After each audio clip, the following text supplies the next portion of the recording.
à tous, on va démarrer la conférence.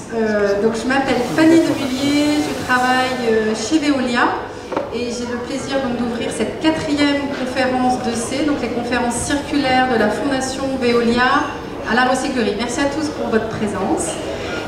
2 mots sur le lieu, parce qu'on est vraiment très fiers de proposer ces conférences sur l'économie circulaire ici à la recyclerie, dont Veolia est le partenaire principal. C'est un lieu dont on est très fiers et qui nous inspire et qui incarne vraiment nos valeurs et qui sait parler d'écologie, d'environnement, de mobilisation citoyenne de manière très innovante et enthousiasmante. Les 2 thèmes centraux, c'est vraiment l'économie circulaire, incarnée par l'atelier de René, sur votre gauche pour ceux qui ne le connaîtraient pas, et l'agriculture urbaine avec un potager et une ferme urbaine très intéressante sur les quais. Pareil, donc je vous invite à aller visiter si vous ne connaissez pas ces lieux. C'est aussi une riche programmation culturelle proposée tout au long de l'année, dont nous sommes partenaires, qui s'appelle cette année, donc pour l'année 2016, l'Europe des possibles. C'est un tour d'Europe de l'économie circulaire avec chaque mois un pays à l'honneur. Ce mois-ci, c'est l'Allemagne. Donc notre cycle de conférences s'inscrit dans cette programmation et on parlera d'économie circulaire en Allemagne aujourd'hui notamment. Les partenaires qu'on a souhaité associer à ce programme, on les remercie vraiment pour leur mobilisation, parce qu'il nous semblait important d'associer des expertises complémentaires. Asseyez-vous au centre, l'idée c'est de vraiment faire partie du cercle de l'économie circulaire. Donc les partenaires qu'on a souhaité associer, ce sont l'école des ponts, donc ici représentée par Émeric Fortin, donc grande école parisienne que vous connaissez tous bien sûr. C'est l'Institut de l'économie circulaire, présenté ici par Adrienne de Boutière, qui donc se mobilise au quotidien sur notre sujet donc, de l'économie circulaire.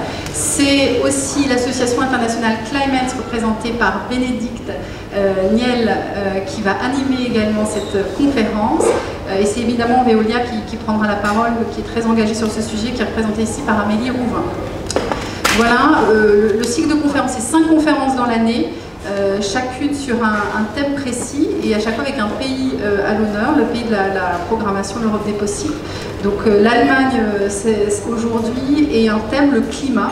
Donc le climat, on en a beaucoup parlé ici à la recyclerie, et pas que évidemment, mais l'année dernière avec une programmation qui s'appelait Destination COP21. On est à quelques mois, plusieurs semaines de la COP22, grand sujet qui mobilise l'ensemble des acteurs, les entreprises, les collectivités, mais aussi les citoyens.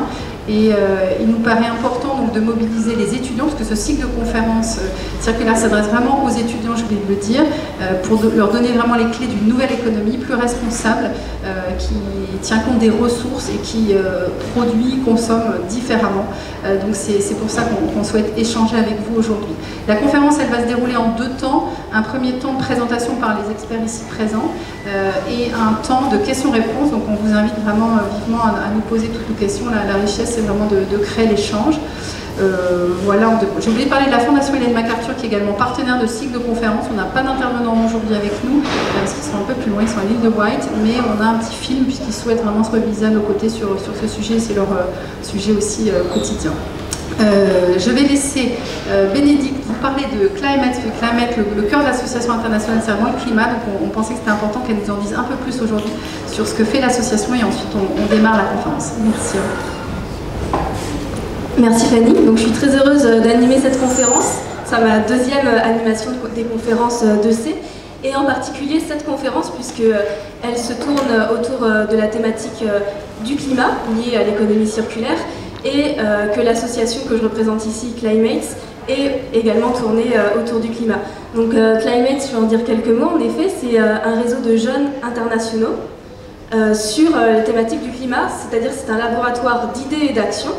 Donc d'idées, c'est-à-dire qu'on développe des projets de recherche et on développe aussi un partage d'idées et de compétences, c'est-à-dire que chaque membre n'a pas la même formation et donc chaque membre est susceptible d'apporter ses compétences, ses propres idées aux autres membres. Donc on essaye de se former nous-mêmes et également d'exporter ces formations, ces idées, ces compétences à l'extérieur en essayant de former les autres jeunes, de sensibiliser aux enjeux du climat et aussi de donner les clés à la fois à nos membres mais aussi à l'extérieur. C'est d'ailleurs la raison pour laquelle j'anime cette conférence aujourd'hui et je représente Climate, parce qu'on considère que ces conférences sur l'économie circulaire, qui s'ancre donc dans la thématique du climat, permet de donner les clés un petit peu aux jeunes et de mieux comprendre les enjeux qui y sont attachés.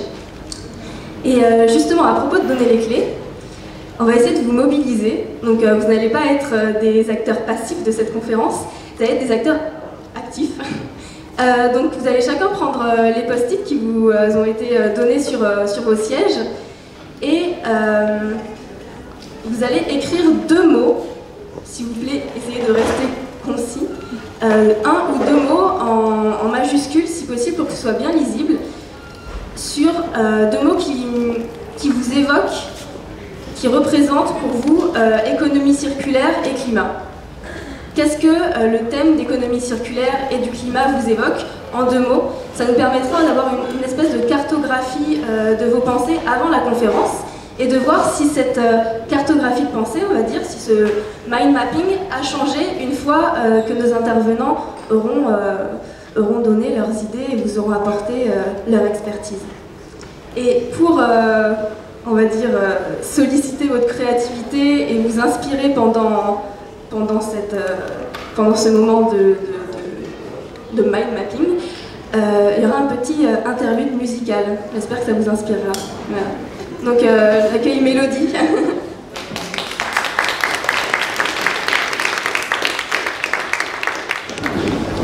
Donc, je m'appelle Mélodie et je vais vous interpréter All of Me de John Legend.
You give me all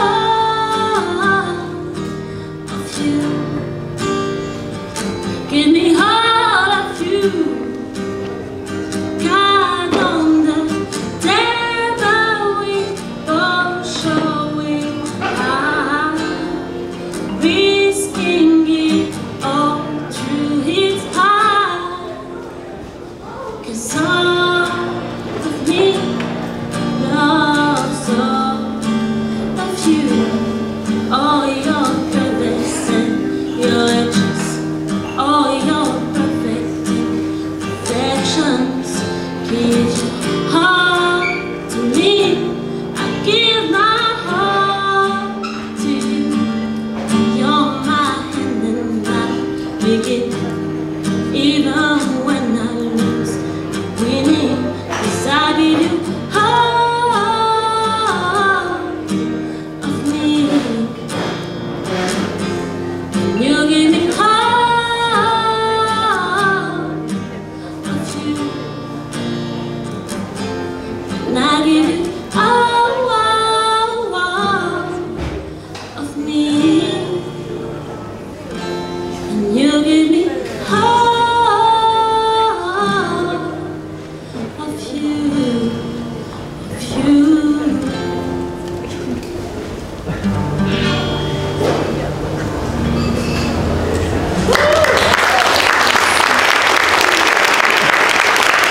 Merci Mélodie et merci à tous d'avoir participé à cette petite activité.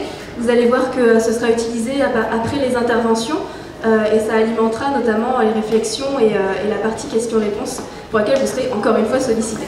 Parce que vous ne serez pas passif pendant cette conférence. Donc je vais laisser la parole à nos intervenants, en commençant par Émeric de l'école des Ponts. Où se trouve Émeric? Ah pardon.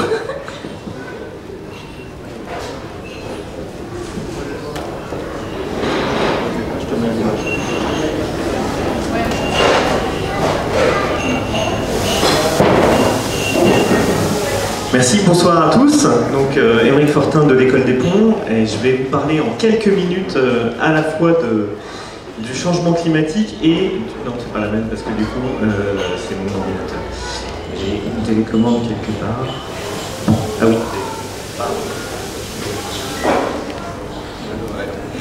Donc, le changement climatique, vous savez tous ce que c'est, hein, c'est le piégeage de la chaleur accumulée par la Terre et les océans par une couche de gaz dans l'atmosphère, composée de plusieurs gaz, majoritairement, on va dire, à 90% du CO2 et du méthane. Donc le CO2 est émis à peu près à 65% par la combustion des énergies fossiles et par à peu près 15% par tout ce qui est changement d'usage des sols lié au fait qu'on cultive de plus en plus de terre pour pouvoir nourrir de plus en plus de gens.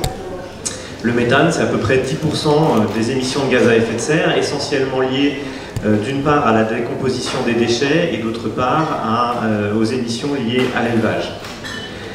Donc, très rapidement, puisque je ne vais pas refaire l'histoire du changement climatique, on observe que concomitamment à une augmentation de la concentration de gaz à effet de serre dans l'atmosphère, qui est passée à peu près de 280 parties par million en 1850 à peu près 400 parties par million aujourd'hui, on a concomitamment à ça une augmentation de la température. Alors évidemment, il y a une variabilité naturelle du système climatique, mais au-delà de cette variabilité, on voit qu'on a un trend de croissant et un trend de plus en plus croissant quand on se rapproche des années que nous vivons. Alors, très rapidement, parce qu'on va évidemment, le lien avec l'économie circulaire, il va vous frapper.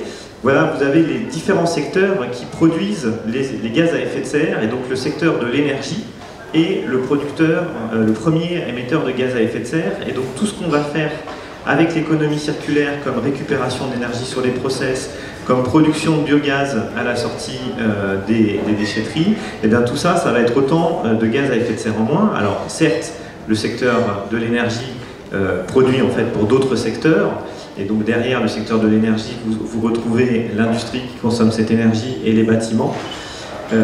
Ensuite, donc, vous avez les émissions de l'industrie, donc ça c'est les émissions directes liées au process, et ça c'est les émissions liées à la consommation d'énergie, les émissions des transports, et l'agriculture et le changement d'usage des sols, qui est un grand émetteur de gaz à effet de serre. Alors, comme on a récemment entendu des gens qui disaient que peut-être, en fait, c'était pas vraiment la faute de l'homme. Je voudrais simplement vous mettre cette infographie.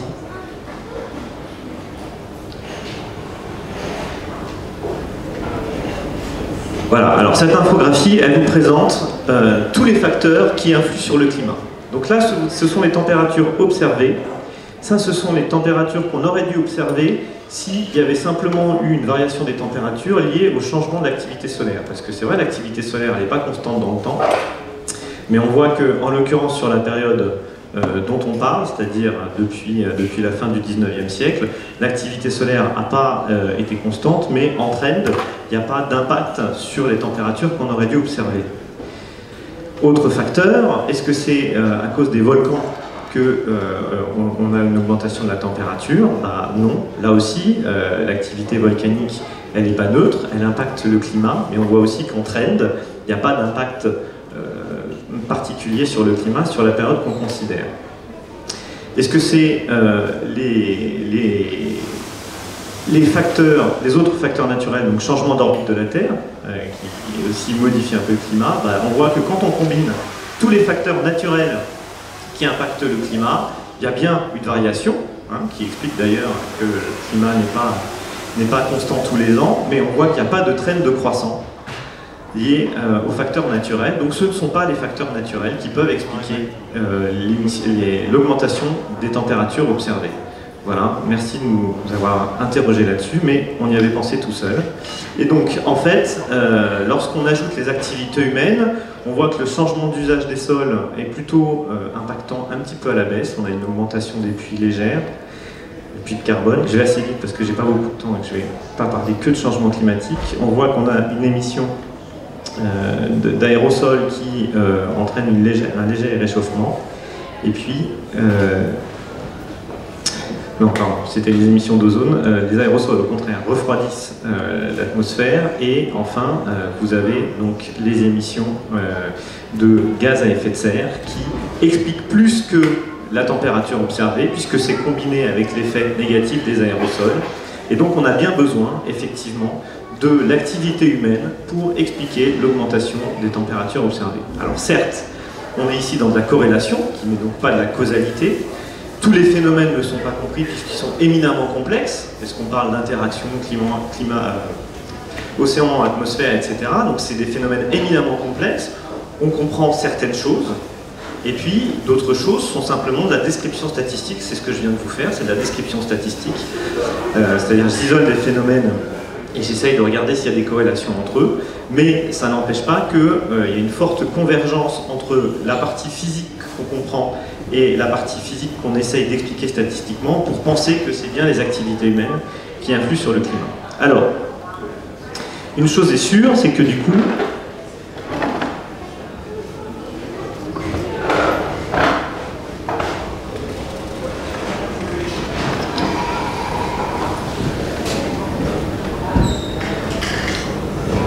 on a besoin d'agir. Et alors, ce qui est bien, c'est que pour agir, on peut commencer par faire ce qui s'appelle des stratégies sans regret. Qu'est-ce que c'est les stratégies sans regret? C'est toutes les émissions de gaz à effet de serre qu'on peut réduire avec des coûts négatifs, c'est-à-dire en gagnant de l'argent. Alors, l'essentiel des stratégies sans regret, ce sont des stratégies d'économie d'énergie. C'est-à-dire quand vous faites l'isolation d'une maison, c'est pas rentable à très court terme, mais sur la durée de vie de l'isolation, c'est largement rentable. Et donc globalement, c'est une mesure qui va coûter un investissement, mais qui sur le coût de fonctionnement du bâtiment va permettre d'économiser plus que l'investissement initial. Donc ça, c'est une stratégie sans regret. Et tout ce qui va être mis en œuvre dans le cadre de l'économie circulaire, souvent, très souvent, relève des stratégies sans regret. C'est-à-dire c'est des mesures qui vont nous permettre de faire des économies d'énergie et en même temps de ne pas dépenser plus, voire d'augmenter l'activité économique, de créer de l'emploi. Donc c'est une stratégie sans regret et ça s'inscrit pleinement en cohérence avec une notion de développement durable qui consiste à rendre à la fois compatible le respect de l'environnement et une meilleure prospérité économique. D'autre part, dans l'économie circulaire, lorsqu'il s'agit de récupérer de l'énergie sur des process industriels pour l'économiser, lorsqu'il s'agit de produire des biogaz à la sortie des déchetteries, eh bien ça s'inscrit en pleine cohérence avec la relocalisation de la production énergétique, qui est un des objets principaux de la loi de transition énergétique. Et là aussi, ça s'inscrit en pleine cohérence avec la lutte contre les changements climatiques. Voilà, alors il y a juste un dernier point avant de conclure dont je voulais parler, parce que c'est quelque chose qui ne se fait pas encore, mais sur lequel il y a des travaux, notamment à l'école des ponts, qui est la question de l'azote. Alors je ne sais pas si vous vous souvenez, mais à la première séance, vous avez un peu parlé du fait que on avait besoin d'azote pour vivre. Hein, globalement, on consomme 5 kg d'azote par an. L'azote, on ne l'assimile pas, donc on a besoin qu'il y ait des plantes et des animaux que nous on va manger qui les assimilent pour nous. Donc ça n'est possible que parce qu'on a créé des engrais azotés, parce que sinon les apports naturels ne seraient pas suffisants. Donc il a fallu qu'on les intensifie avec les agrès azotés et avec la production artificielle d'azote depuis 1913. Donc c'est le procédé à Haber-Bosch, vous n'avez jamais entendu parler. Mais sans ces messieurs, eh ben, on ne serait juste pas là, parce qu'on ne pourrait pas être 7,5 milliards d'habitants, on n'aurait pas assez d'azote. Donc l'azote industriel qu'on retrouve dans les engrais est tout à fait utile à la vie, en tout cas à la vie des 7,5 milliards d'habitants. Et il se trouve qu'aujourd'hui, on dépense donc beaucoup d'énergie pour produire cet azote. Et ensuite, Veolia dépense beaucoup d'énergie pour retirer l'azote des eaux usées. Et là, typiquement, la circularité, elle n'est pas encore construite. La circularité qui consisterait à essayer d'isoler tout ce qui est issu de nos toilettes pour le récupérer et pour récupérer l'azote qui est dedans plutôt que de le produire chimiquement, ben là il y a un énorme potentiel de gain environnemental et économique qui reste à construire mais qui est très prometteur. Merci Émeric. Donc on retiendra cette idée de potentiel gain pour l'environnement et pour l'économie que représente l'économie circulaire. On pourra en discuter tout à l'heure. Et tout d'abord, je vous invite à regarder une vidéo de la Fondation Ellen MacArthur dont vous a parlé Fanny en introduction. Donc ce sera avant d'écouter nos deux derniers intervenants. Merci.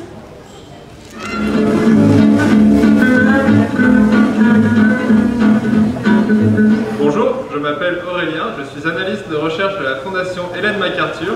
Malheureusement, aujourd'hui, je ne peux pas être avec vous, mais j'aimerais vous montrer une petite vidéo qui présente les principes de l'économie circulaire.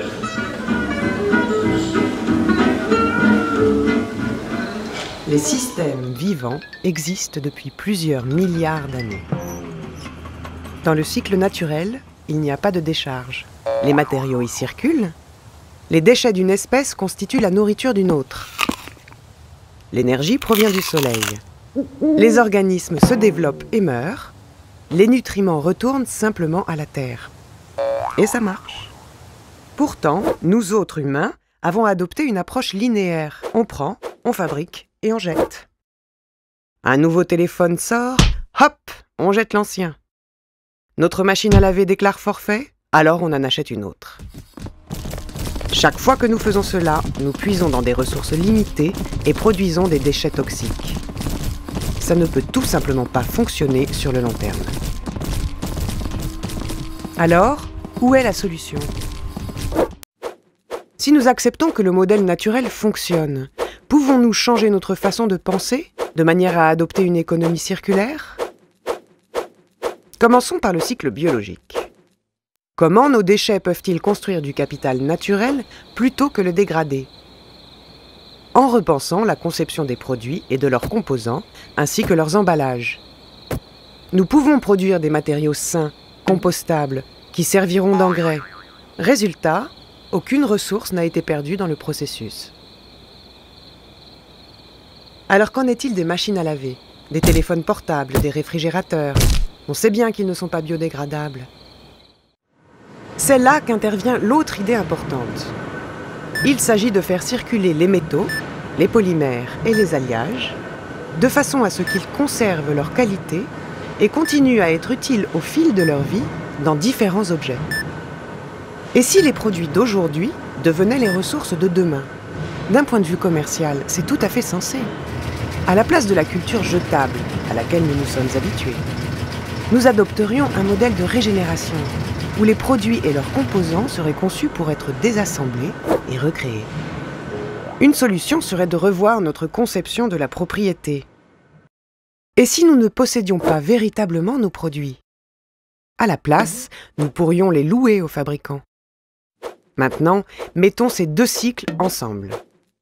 Imaginez qu'il soit aisé de rendre les objets à leurs fabricants. Leurs matériaux techniques seraient alors réutilisés et leurs composants biologiques pourraient être valorisés dans l'agriculture.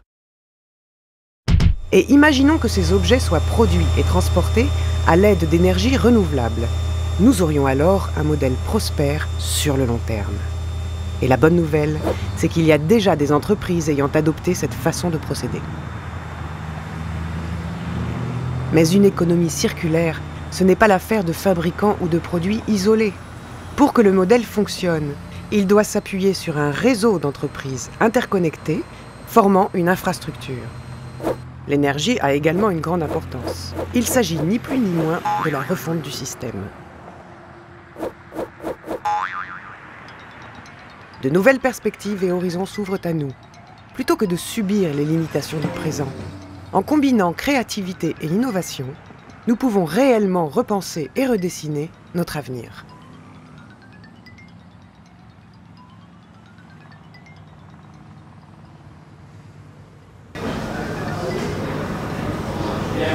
Si vous n'êtes pas encore 100% convaincu, je vous invite fortement à aller sur notre site internet sur lequel vous trouverez notamment nos publications, des dizaines d'études de cas ainsi qu'un Kumu qui ressemble à ceci. Pour vous donner une idée, voici ce dont nous avons parlé aujourd'hui. Autant vous dire qu'il est quand même plutôt difficile de tout couvrir en quelques minutes. J'espère avoir éveillé votre attention et vous souhaite surtout une bonne conférence de C.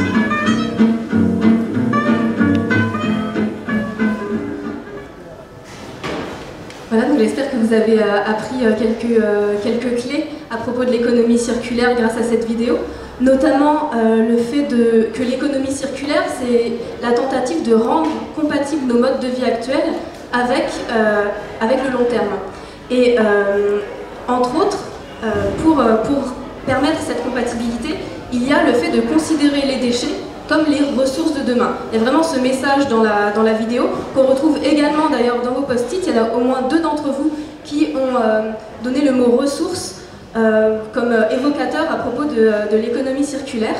Et je vais laisser maintenant la parole à Amélie de Veolia et qui va vous parler justement de ce cycle de ressources et à propos notamment des bouteilles en plastique et comment elles vivent une réincarnation ces bouteilles. Merci. Bonsoir à tous. Alors je pense que ce petit film est plutôt bien fait pour vous montrer ce qu'est l'économie circulaire en 2 minutes. Moi je vais vous apporter un témoignage d'un cas concret d'application en entreprise. Alors ce mois-ci le pays à l'honneur c'est l'Allemagne et on va parler déchets avec le recyclage des plastiques. L'Allemagne, je pense que vous le savez, c'est un des pays en Europe qui fait le plus en la matière, qui a un taux de recyclage des déchets ménagers supérieur à 65%, qui fait partie des leaders en la matière. Mais l'économie circulaire, c'est pas que les déchets, c'est pas que le recyclage, c'est ce qu'on a vu dans nos précédentes conférences. Pour ceux qui n'étaient pas là, au mois de juillet, on a parlé eaux usées qui permettent de produire de l'énergie. À travers un exemple en France, on récupère la chaleur dégagée par les eaux usées de vos toilettes et ça nous permet d'alimenter par exemple des centres aquatiques en énergie renouvelable. Donc c'est ce qu'on appelle water to energy. Là on a vu en fait des boucles locales d'économie circulaire avec les acteurs du territoire. Au mois de juin, on a été aux Pays-Bas où on a vu qu'une usine qui produit du café utilise ses résidus de production, qui sont normalement les déchets, dans une centrale biomasse pour en produire de l'énergie renouvelable pour alimenter son site. Donc là, on est dans une boucle purement locale d'économie circulaire à l'intérieur d'un même site industriel. Et donc là, on a parlé plutôt performance industrielle. Les Pays-Bas qui sont un pays assez engagé en matière d'économie circulaire, avec les Green Deal notamment, cet accord entre des acteurs publics, privés, des organismes de coopération pour favoriser l'émergence à grande échelle de filières vertueuses. Voilà pour les Green Deal. Et puis, je ne vous ai pas dit, mais la France, évidemment, est très engagée aussi en la matière, puisque dans la loi de transition énergétique qui a été adoptée, il y a tout un volet sur l'économie circulaire.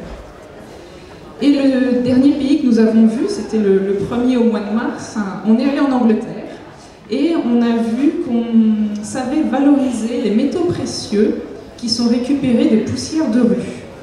Alors en fait, issus des pots d'échappement qui contiennent du palladium, ces particules se retrouvent au sol. Quand on balaye les rues, on arrive en fait à récupérer ces métaux rares et à les valoriser. On a vu à travers cet exemple en Angleterre que techniquement c'était faisable, on savait le faire, mais qu'économiquement c'était pas encore viable.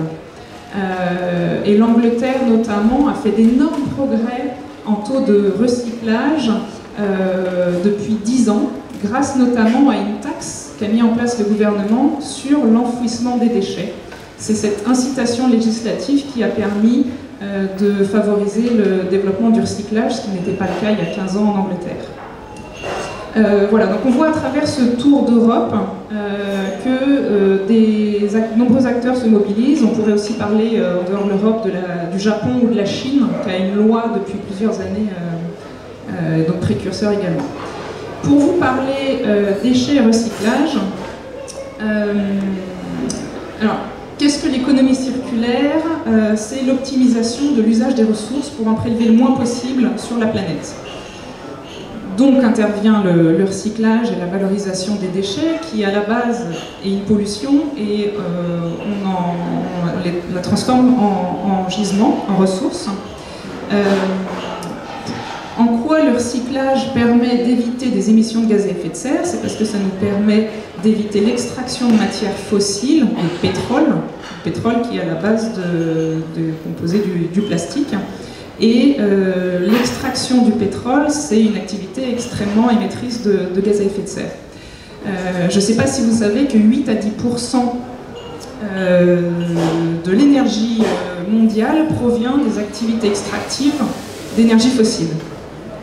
Et que 80% de l'énergie primaire produite dans le monde est d'origine fossile.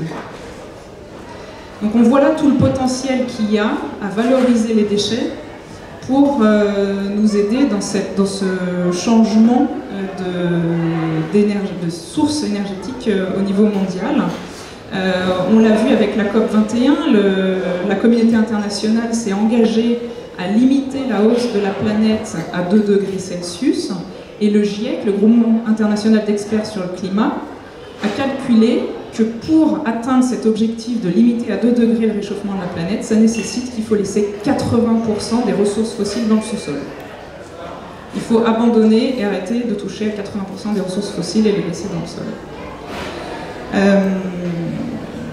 Donc les déchets, je vous l'ai dit, c'est une ressource qui est en plus locale. C'est une ressource locale et qui est créatrice d'emplois. On estime que le recyclage permet de créer 6 à 25 fois plus d'emplois que les autres techniques finales comme l'enfouissement des déchets. Alors maintenant on va partir donc, pour voir notre exemple en Allemagne, à Rostock.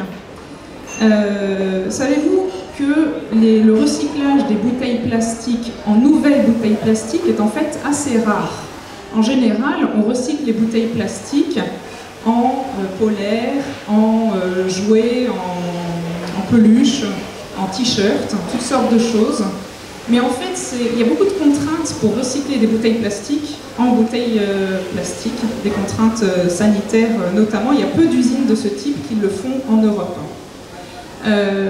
L'usine ici, qui nous sert d'exemple à Rostock en Allemagne, a un procédé innovant où on évite de chauffer la matière plastique récupérée.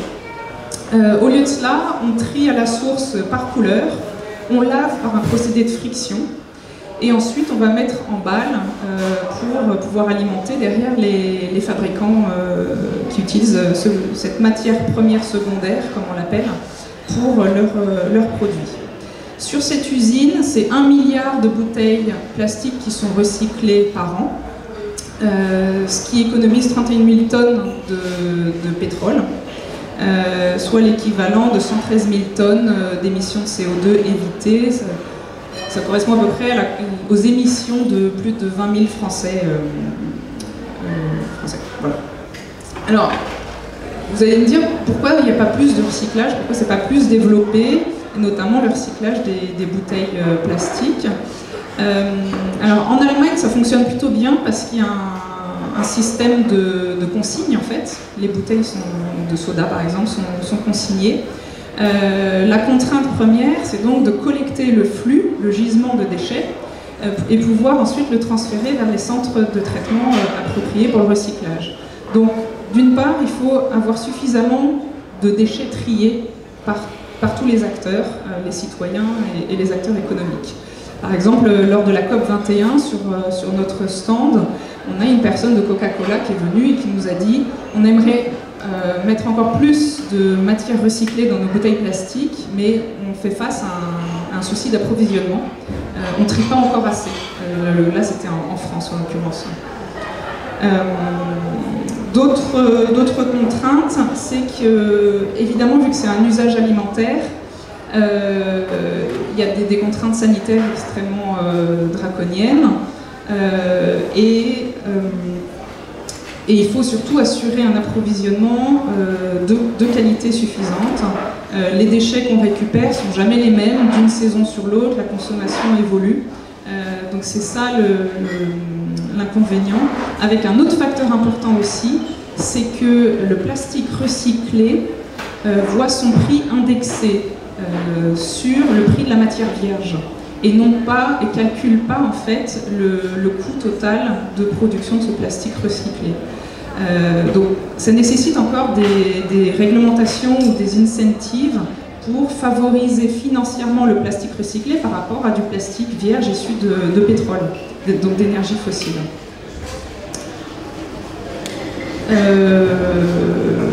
Voilà, et pour terminer, on a vu un petit film de la Fondation Ellen MacArthur. Il y a un projet d'ampleur de la Fondation Ellen MacArthur qui voit le jour sur les plastiques, que vous pouvez trouver sur leur site. C'est un projet de 3 ans qui va réunir de nombreux acteurs, que ce soit des entreprises, des institutions, des organismes publics, des États, pour travailler à créer et favoriser une nouvelle économie du plastique vers un système plus fonctionnel en appliquant les principes de l'économie circulaire. Tout au long de la chaîne de valeur de l'industrie du plastique, on voit qu'il y a énormément de valeur qui est perdue. Et c'est comment on réussit à récupérer cette valeur qui se retrouve en fait dans nos déchets. Voilà, en conclusion, le recyclage, oui, mais en fait c'est pas suffisant. Ça suffit pas pour compenser la croissance. Ça va ? Le recyclage, oui, mais c'est pas suffisant, ça suffit pas pour compenser la croissance économique et donc l'impact négatif sur l'environnement et sur la société. C'est tout l'enjeu de l'économie circulaire, c'est de réussir à découpler la pression sur les ressources naturelles de l'économie. Je vous rappelle le principe des 3 R, réduire, réutiliser et enfin recycler. D'abord, le meilleur déchet est celui qu'on ne produit pas. Voilà. Pour ce faire, j'ai 4 leviers du changement que j'aime beaucoup rappeler, qui sont applicables pas qu'à l'économie circulaire, mais je trouve à toutes les thématiques. Il faut une législation favorable pour permettre le déploiement de solutions plus vertueuses. Il faut une incitation financière, donc pas seulement des règles et des lois, mais aussi inciter financièrement, donc taxer les activités polluantes et à l'inverse, moins taxer les activités plus vertueuses. 3e élément, il faut l'exemplarité. Le levier de la commande publique est très important. Si dans tous les appels d'offres publics, il y a des critères pour intégrer les dimensions d'économie circulaire, ça favorisera son déploiement à grande échelle. Et le dernier point, et qui n'est pas le moindre, c'est l'information et la sensibilisation de tous les acteurs, et surtout des citoyens, qui ont un rôle clé à jouer dans le déploiement de l'économie circulaire. Merci.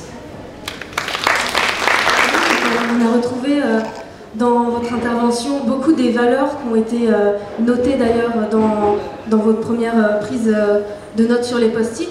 Donc Amélie a axé sa présentation sur le recyclage, mais aussi sur le recyclage, ça ne peut pas être une solution en elle-même. Il y a des besoins de coopération, de responsabilité de tous les acteurs à toutes les échelles. Je vais laisser maintenant la parole à Adriane de l'Institut de l'économie circulaire. Merci.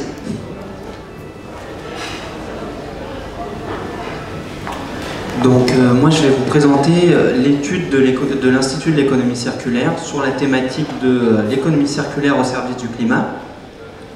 On avait conduit cette étude l'an dernier dans le contexte de la COP21.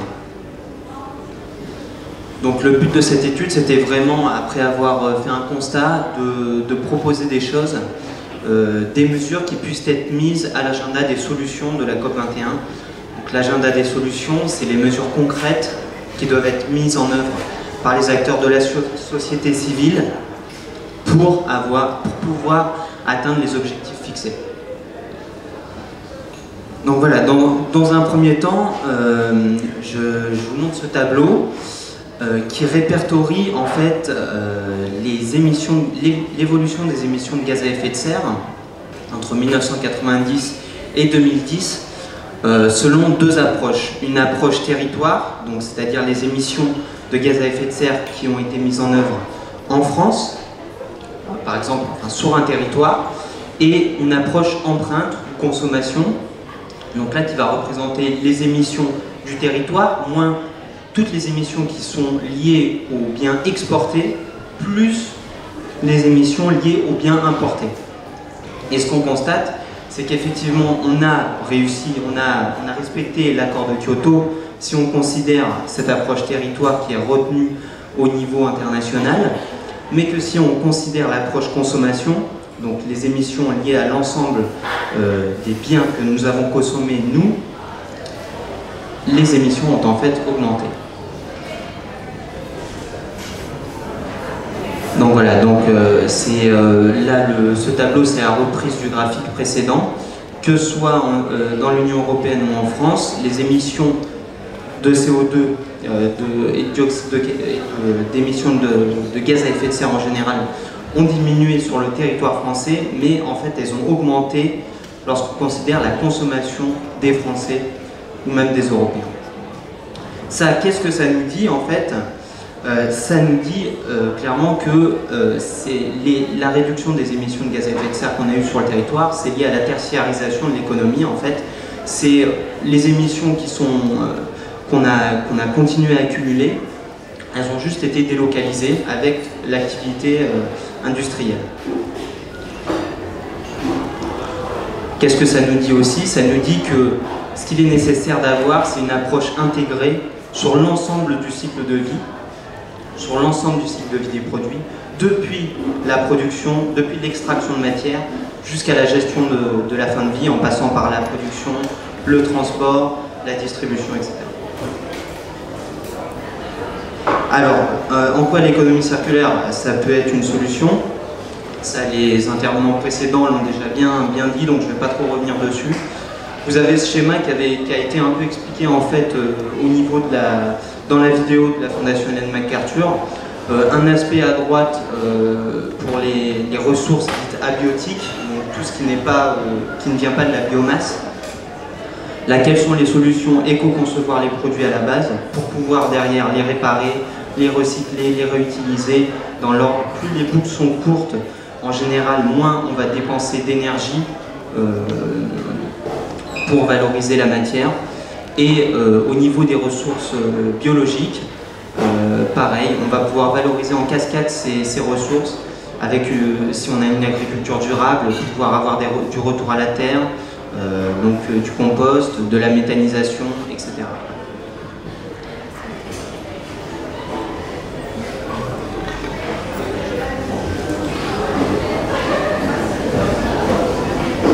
Donc là, c'est en prenant le problème à l'inverse, en quoi l'économie circulaire va répondre aux enjeux d'émissions de gaz à effet de serre. Donc ces grands thèmes, ils ont déjà été explicités aussi auparavant, les combustibles fossiles, l'agriculture, la production, la gestion des déchets et d'autres émissions. Et à chaque fois, effectivement, l'économie circulaire, puisqu'elle est intégrative, permet d'apporter des solutions. Ce qu'il faut retenir, c'est que l'énergie, le développement d'énergie renouvelable, de l'efficacité énergétique, ça ne peut pas être suffisant. Pourquoi? Parce que y a l'énergie grise des produits et génère d'importantes quantités d'émissions de gaz à effet de serre. L'énergie grise, c'est quoi? C'est l'énergie qui est liée à l'extraction, au transport, à la production, jusqu'à la fin de vie des produits. Et donc, au-delà de l'efficacité énergétique, de l'efficacité matière, de l'efficacité énergétique et du développement des énergies renouvelables, on a besoin d'une efficacité matière, une efficacité des ressources. Donc voilà, des études de cas, il y en avait déjà une qui a été présentée, vous pouvez en retrouver sur la plateforme nationale de l'économie circulaire, donc économiecirculaire.org. Vous avez plein de bonnes pratiques qui sont chiffrées. Je vais vous en donner juste 3 en plus. Sur l'aspect éco-conception, l'entreprise Neopost et EcoConçoit, c'est des machines à affranchir, économisent 40% de gaz à effet de serre. Iprema, eux, c'est dans le bâtiment, c'est une plateforme donc, locale de recyclage des matériaux de construction. Ça permet d'économiser des dizaines de milliers de tonnes de CO2 chaque année.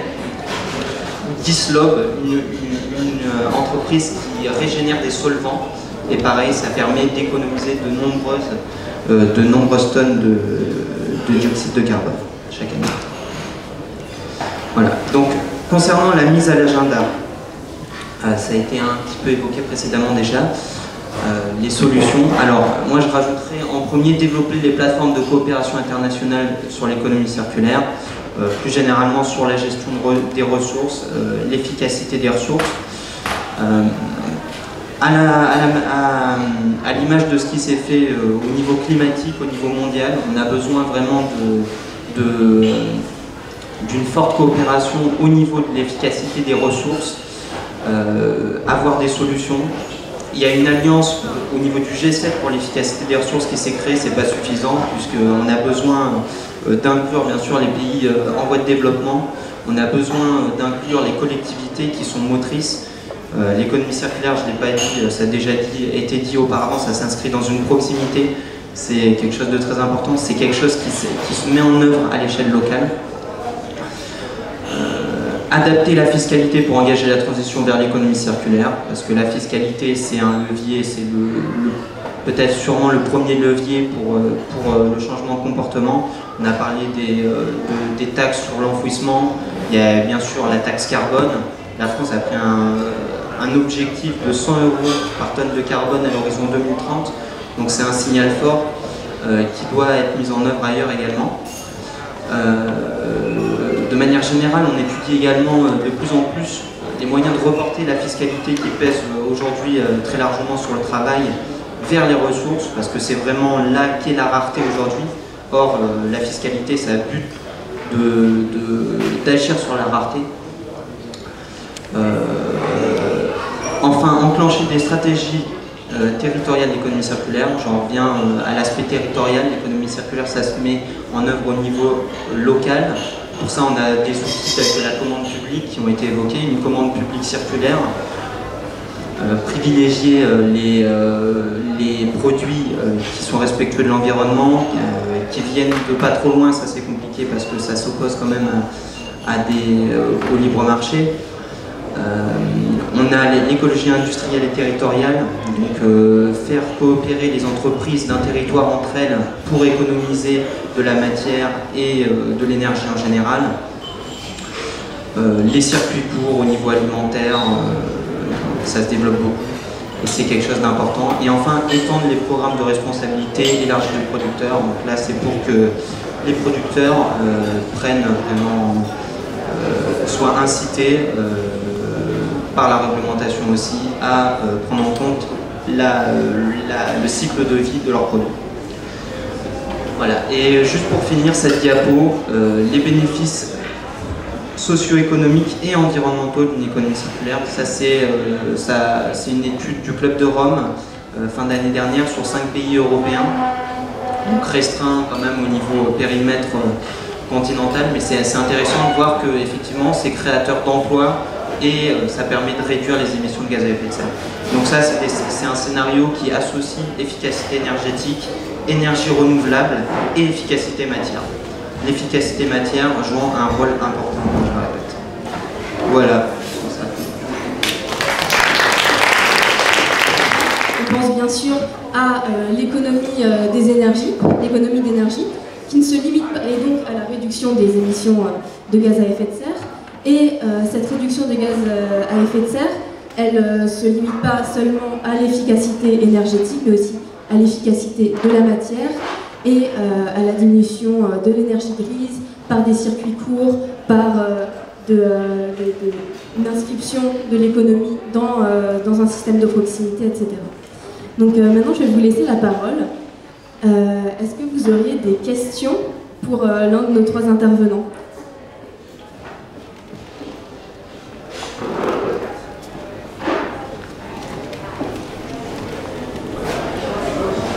On retrouve dans les interventions qui ont été données les idées que vous avez vous-même données de coopération, de ressources, de recyclage bien sûr, d'énergie, d'avenir. Aymeric l'a bien dit, cette inscription dans le long terme. Voilà, et on a beaucoup retrouvé la notion de responsabilité également. Seulement 3 d'entre vous avaient évoqué ce mot, donc peut-être que c'est quelque chose de nouveau pour beaucoup d'entre vous et que vous avez des questions à ce propos. Merci. Merci, bonsoir. Par rapport à la responsabilité, je pense aux politiques. On sait qu'il y a des lobbies qui sont très puissants. Tout ce que vous expliquez tombe sous le sens. Je ne pense pas que les politiques, de quelque bord qu'ils soient plus idiots ou avertis que nous ces dernières années. Et pourtant, on sent qu'il y a une grosse lourdeur dans le fait de commencer à mettre des moyens pour changer les choses. J'avais récemment lu un chiffre par rapport à la manière dont l'État soutient l'agriculture classique et notamment par rapport à la viande. Il s'agit de 15 milliards d'euros, alors que l'agriculture bio était soutenue à moins d'1 milliard d'euros par an par les aides gouvernementales, ce qui explique entre autres aussi pourquoi le bio est plus cher. Et donc, je voulais savoir si dans ce nouveau système d'économie qui est proposé, puisque ça revient dans tout ce que vous avez dit, il y a moyen de rendre ça économiquement intéressant et viable, et donc attractif, et d'en faire un système qui peut prendre le pas petit à petit. Est-ce qu'il y a entre guillemets, des lobbies qui sont en train de se mettre en place et qui peuvent petit à petit commencer à avoir un vrai poids qui devient une base de soutien en dehors du côté idéologique et du côté du bon sens qui semble parfois ne pas suffire. Merci Adrienne, je te laisse la parole sur cette idée des lobbies qui soutiennent l'économie circulaire. Alors oui, des lobbies, il y en a des mauvais et des bons, de toute façon. Après, c'est sûr que c'est la balance qui compte au final, quoi, qui pèse le plus aussi. Nous, ce qu'on essaye de montrer, c'est qu'effectivement, il y a un consensus scientifique le plus important sur la question du climat. Ça a débouché au niveau international sur un accord important. Au niveau européen, ça bouge aussi. Il y a un paquet économie circulaire qui est en train d'être voté. Effectivement, sur l'exemple de l'agriculture, vous êtes totalement dans le vrai. Et il y a des réformes de la PAC qui tendent à se mettre en œuvre, de la politique agricole commune au niveau européen petit à petit. C'est sûr que ça ne va pas être une révolution. C'est quelque chose qui se fait, c'est une transition. Donc il faut inclure les acteurs existants, leur montrer qu'ils peuvent exister dans un modèle circulaire, mais qu'il faut qu'ils acceptent également les contraintes de ressources. On a des contraintes importantes en termes de stock de ressources existantes, de la capacité des écosystèmes à absorber les déchets qu'on rejette et à se régénérer. Il y a un consensus scientifique qui se fait de plus en plus, une évolution positive, et après il faut pousser l'accélérateur, et c'est là que la puissance publique aussi joue son rôle, le pouvoir politique, en appuyant sur des incitations fiscales, etc. Sinon ça suffira pas. Et au niveau des lobbies, il y en a des deux côtés. Alors, un exemple de lobby, en fait, un lobby positif, moi je citerai, Adrienne ne le mentionne pas, mais l'Institut de l'économie circulaire est pour moi le premier lobby positif sur l'économie circulaire en France. L'Institut s'est créé il y a 3 ans, alors je me permets d'en parler, mais tu me diras, mais pour moi c'est vraiment l'exemple du lobby le plus positif en la matière, créé il y a 3 ans à l'initiative du député François-Michel Lambert, qui est député écologiste, qui, en tant que député, du coup, va faire tout ce qu'il peut auprès des autres députés pour faire passer ces sujets. Et c'est notamment grâce à l'Institut de l'économie circulaire qu'on doit la section économie circulaire dans la loi de transition énergétique. Donc, c'est l'exemple parfait d'un organisme qui a été créé il y a 3 ans. Et grâce à cet organisme, on a maintenant le sujet à l'agenda du gouvernement français. Donc voilà un exemple de lobby. Moi, Adrien ne le dit pas, mais moi, d'un point de vue entreprise, je trouve que c'est remarquable ce travail qui a été fait. Un autre exemple, c'est aussi notre partenaire, la Fondation Ellen MacArthur, et c'est pour ça qu'on était très heureux d'avoir ces 2 organismes partenaires de ces conférences économie circulaire, parce que la Fondation Ellen MacArthur a été créée pour développer à grande échelle l'économie circulaire, et qui fait des travaux remarquables, qui peuvent lancer débat après, des débats d'experts dans leur analyse. Ils sont aidés par le cabinet McKinsey, mais ce qu'ils font a le mérite de montrer les avantages en termes financiers, en termes de création d'emplois et de valeur que peut avoir l'économie circulaire. Et grâce à ces travaux et grâce à ces chiffres, tous ces rapports, ça alimente en fait pour les gouvernements, pour les pouvoirs publics. Donc voilà, je dirais que ces 2 organismes, pour moi, sont très intéressants en termes de lobbying positif pour faire avancer ça auprès des pouvoirs publics. Je vais juste tempérer un peu en tant que chercheur. Évidemment, je suis d'accord avec ce que vous dites. En même temps, la science n'est pas complètement claire sur est-ce qu'on peut nourrir 7,5 milliards d'individus avec du bio, est-ce qu'on peut le faire avec la permaculture, etc. Donc il faut bien comprendre qu'il y a quand même beaucoup de débats et d'incertitudes. Voilà. Et il y a des travaux qui sont produits, mais si vous regardez aujourd'hui le rapport McKinsey qui est fait dans le cadre de la Fondation Ellen MacArthur, avec le support de la Fondation Ellen MacArthur, quand on cherche à comprendre comment sont chiffrés les emplois créés, c'est pas d'une solidité scientifique extrême. Donc, bien sûr qu'il y a beaucoup de choses à faire. Et bien sûr que les politiques ils sont sensibles aux arguments qu'on peut avancer, mais ils en entendent d'autres. Et donc ils sont aussi obligés de faire des choix dans l'incertain avec des débats scientifiques. C'est pour ça que moi j'ai insisté tout à l'heure sur les stratégies sans regret, parce que là, même si on ne croit pas au changement climatique, ou si on ne croit pas au rôle de l'homme, c'est de toute façon des choses qu'on gagne. Voilà. Donc ce qui est important, c'est effectivement aussi quand le lobby, il travaille à mettre en évidence que même si on n'est pas sûr du résultat sur l'environnement, voilà, au moins c'est quelque chose qui rapporte, soit économiquement, alors ça c'est sûr qu'en ce moment on est un peu pour le coup embêté par le prix du pétrole, parce qu'il y a eu une incitation assez forte il y a 5-6 ans à mettre en place l'économie circulaire, parce que récupérer de l'argent sur les matières c'était intéressant, parce que le prix des matières est quand même très corrélé au prix du pétrole. Là c'est vrai qu'on est un peu dans le creux de la vague. Bon, ça va probablement remonter, mais pas à très court terme. Donc on sait qu'on a quelques années où ça va être difficile d'avoir une incitation financière extrême à le faire. Mais voilà, ce que je veux dire, c'est que les signaux de l'autre côté, ils existent aussi. Il ne faut pas les ignorer. Et les politiques, ils sont aussi obligés d'arbitrer dans un monde où les experts ne sont pas d'accord toujours. Un exemple, en fait, en tant que consommateur, je viens de lire un article qui expliquait typiquement que le recyclage des vêtements, ça ne marche plus. Pour plein de raisons, mais en fait, globalement, aujourd'hui, tout finit dans des terrains vagues en Afrique, parce que même les populations kenyans, même les Ghanéennes ne veulent plus des vêtements H&M qui arrivent des États-Unis.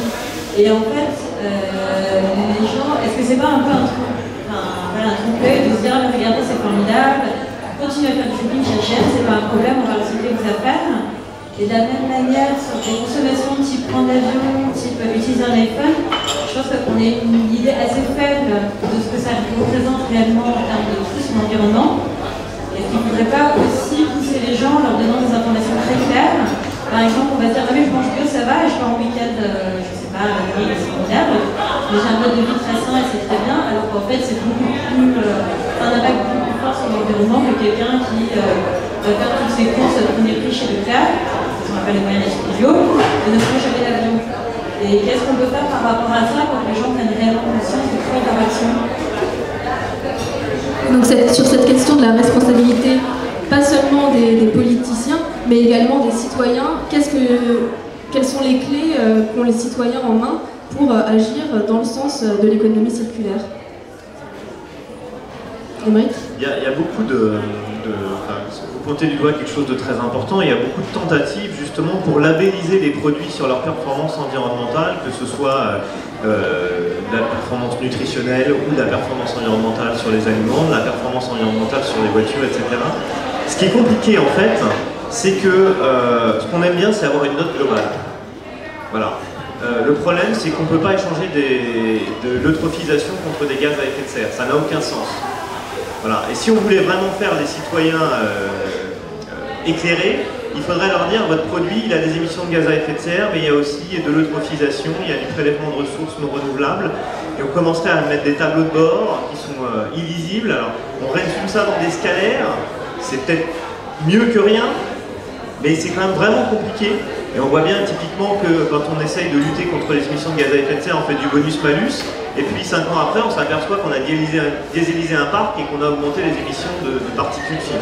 Voilà, alors on le savait en le faisant, hein. En tout cas il y avait beaucoup de gens qui le savaient, que c'était un peu débile, mais voilà, la vraie difficulté, elle est aussi que l'environnement c'est multidimensionnel, et que si on veut aller vraiment vers un étiquetage environnemental, bah, ça nécessite une éducation un peu fine des gens, et une capacité à gérer du multicritère.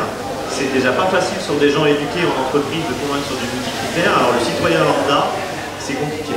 Alors je dis pas qu'il ne faut pas le faire, mais je dis que voilà, aujourd'hui on est plutôt sur des choses, on va mettre des codes couleurs, un scalaire global, c'est pas non plus complètement satisfaisant. Juste en complément, un petit exemple, c'est l'étiquette énergétique sur l'efficacité énergétique qui a été mise en œuvre à l'échelle européenne. Et ça a été quand même plutôt une réussite. C'était là pour le coup unidimensionnel, puisqu'on prenait juste en compte l'efficacité énergétique de la machine.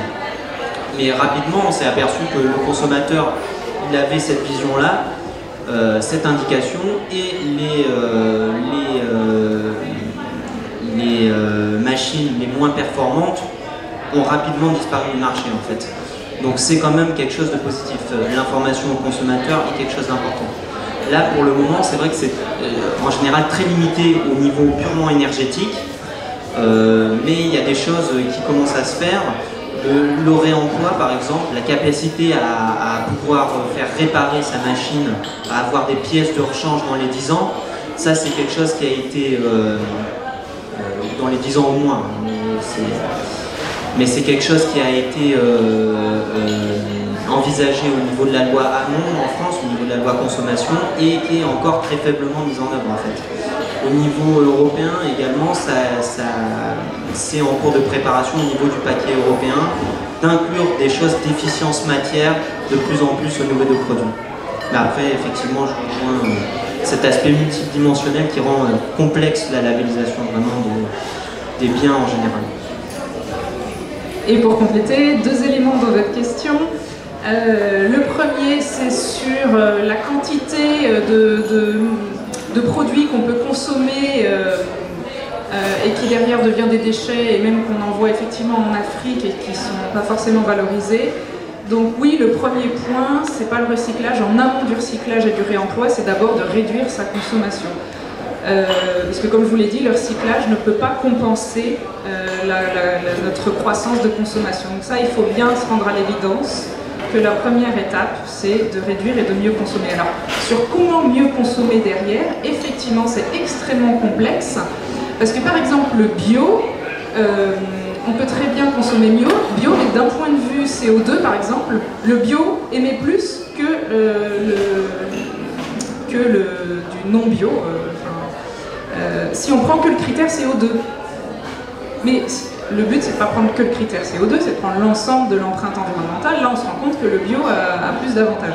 Donc en fait, c'est extrêmement complexe comme sujet. Il y a des fausses bonnes solutions comme les biocarburants, par exemple. On s'est rendu compte que voilà, un bénéfice CO2 d'un côté, en fait, c'est un impact global environnemental de l'autre. Donc il faut faire des analyses de cycle de vie complètes. Et en fait, c'est extrêmement difficile de donner des messages complexes de manière simple aux citoyens. Voilà, c'est vrai que ça c'est difficile, donc c'est pour ça qu'on fait voilà, de la pédagogie, des conférences, qu'il y a énormément d'acteurs qui se mobilisent pour sensibiliser, parce qu'il n'y a pas une bonne solution. Et après, je dirais chacun fait ce qu'il peut à son niveau, chacun est petit colibri, certains prennent l'avion malgré tout mais mangent bio à côté, et bien c'est pas grave, celui d'à côté il mange pas bio mais il prend pas l'avion, enfin voilà, chacun on fait les efforts qu'on peut à notre niveau. Avant de prendre une dernière question, j'aimerais apporter la perspective d'une association de jeunes telle que Climate, parce que au sein de notre association, en fait, on s'est posé la question comment on peut mettre en œuvre dans nos vies de tous les jours cette responsabilité qu'on est en train de promouvoir. On veut se battre contre le changement climatique, essayer d'apporter des solutions, mais comment on les applique à notre vie tous les jours. Et donc on s'est posé ces questions et en essayant de se dire on ne va pas essayer d'appliquer des solutions qui ne sont peut-être pas les bonnes, parce qu'il y a des fausses solutions, parce que le système est complexe et que ça peut aller dans le bon sens pour une certaine variable, par exemple le CO2, et dans le mauvais sens pour une autre variable, par exemple la biodiversité. Bon. Donc, quelle est la première chose qu'on pourrait faire pour prendre notre responsabilité en main? C'est déjà de s'informer sur d'où vient mon empreinte environnementale. Et donc nous, tous les membres de Climate, par exemple, on l'a fait, on est allé sur des sites d'empreinte environnementale, donc ils ne sont pas tous parfaits, mais au moins ça nous donne une notion de d'où est-ce que ça vient, notre empreinte. Qu'est-ce qui fait qu'est-ce que je peux changer dans ma consommation ou dans ma vie de tous les jours afin de réduire cette empreinte? Parce que parfois c'est pas évident en fait. On croit qu'on a un mode de vie exemplaire parce que on mange bio, parce qu'on essaye de faire beaucoup d'efforts sur les transports tous les jours, on prend notre vélo, etc. Mais il arrive qu'on prenne l'avion 2 fois par an pour aller aux États-Unis et en fait il s'avère que notre empreinte environnementale est plus haute que celle d'un Français moyen. Donc juste avoir la notion et être informé sur sur son propre mode de vie et les propres conséquences de son mode de vie, c'est déjà prendre sa responsabilité en main. Et après, en ayant ces informations, faire soi-même un arbitrage. Parce que parfois, on va quand même consommer, on va quand même avoir un impact sur l'environnement, parce qu'on a besoin de cette pratique-là. Mais parfois, on peut s'en passer. On ne peut pas savoir qu'on doit s'en passer si on n'en est pas informé. Donc je vous invite tous d'ailleurs à prendre votre responsabilité en main et d'aller sur ce genre de site de calcul de votre empreinte CO2, calcul de votre empreinte carbone, calcul de votre empreinte eau, déchets, pour voir en fait quel est votre propre impact. Voilà. Oui, merci. Bonsoir. Vous avez parlé de sensibilisation des citoyens et dans votre présentation, vous avez aussi parlé incitation financière par les taxes. Moi, je me positionne en tant que citoyenne qui a déjà pas mal d'impôts à payer. Je suis sensibilisée au développement durable, aux taxes. De base, ça me saoule un peu encore une, même si c'est pour une bonne cause. Et les personnes qui ne sont pas sensibilisées, ça va les mettre un peu en situation d'énervement face à ce genre de propos. Et je prends l'exemple des provinciaux, c'est sur le Normande. On nous parle de bientôt peser nos poubelles et du coup de nous taxer en fonction du poids. Je comprends que c'est dans un objectif de sensibilisation pour qu'ensuite les gens achètent moins de produits emballés, achètent plus en marque, etc. Sauf qu'au final, on va arriver à ce qui s'est passé il y a 10 ans, on va revenir aux déchets dans la nature, aux déchets triés cellulaires.